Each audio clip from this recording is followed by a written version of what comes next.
here at Petal Elementary School and back here behind Petal Middle School. Now, both locations will have tables set up with meals, and the best part is that you don't even have to get out of your car. While more tests are being confirmed, remember, make sure you boil your water before you use it, where it saw significant damage from the tornado earlier tonight. The biggest one being the sheriff's race.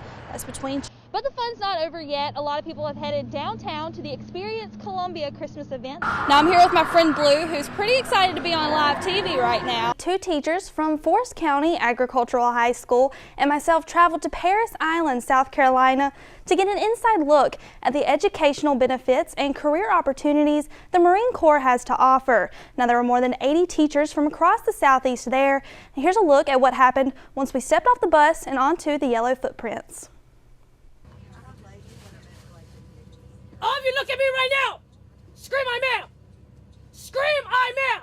I am! No, scream, I'm am! I am! Now when I tell you to, all of you are gonna stand up, you're gonna get out, file it out, and get on my yellow footprints, 4 side by side. You will not skip one. Do we understand? I am! No, do we understand? I am! Get up now! And so we did, stepping onto the yellow footprints and through the hatches, officially becoming Marine Corps recruits. And I set my feet in the yellow feet, and I was like, this is the coolest thing I've ever done. We made our final phone calls, then made our way back outside to meet our drill instructors, who got straight to work. Through the whole thing, you know, it's like, okay, this is completely, like, this is for real.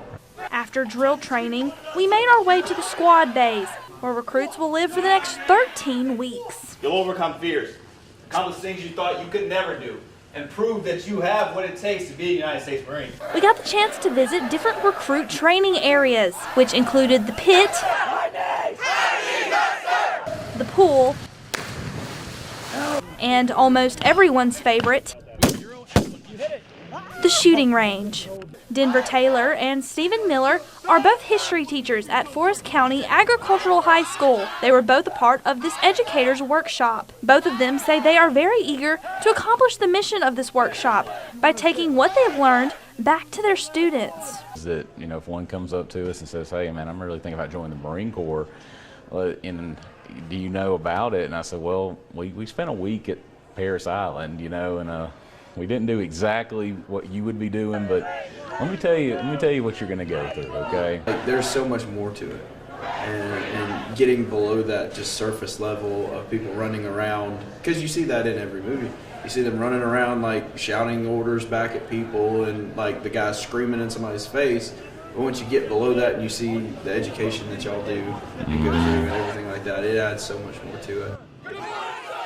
I barely made it over there. Like if the call that she made to me would have been a few minutes later, I wouldn't have made it. We wouldn't be having this conversation right now.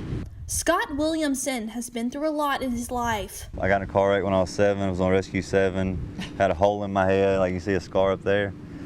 When I was 14, I got paralyzed racing motocross. 21, I wouldn't let him go anywhere. When I was 21, she made me stay home. But nothing compared to what he experienced Easter Sunday. I was in my closet and she told me to get to her house ASAP, and I hightailed it over there, burning rubber, and it was literally within that time from me going from here to her house and getting in the bathroom that it hit. It was the scariest sound I've ever heard in my life.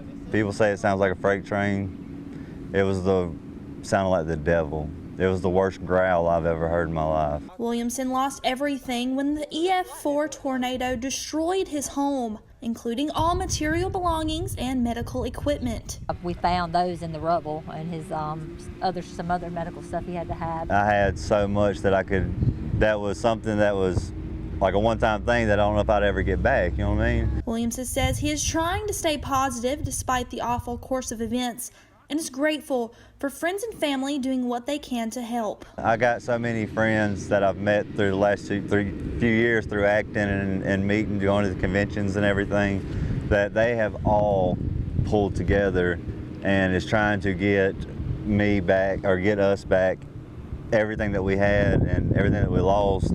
I cannot be thankful enough for all of them. I say friends, but they're family. Rough, sound like a train coming through. done derailed, you know, and then you hear, and me being me, I won't see.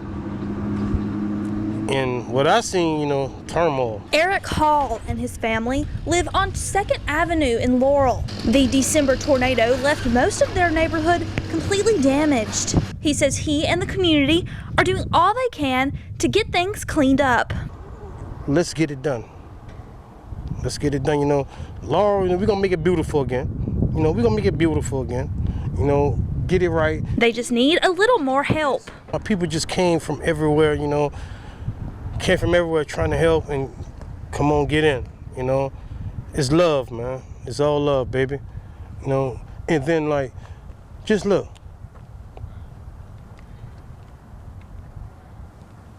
All we need is just, you know, we can ask for no support, no money or nothing.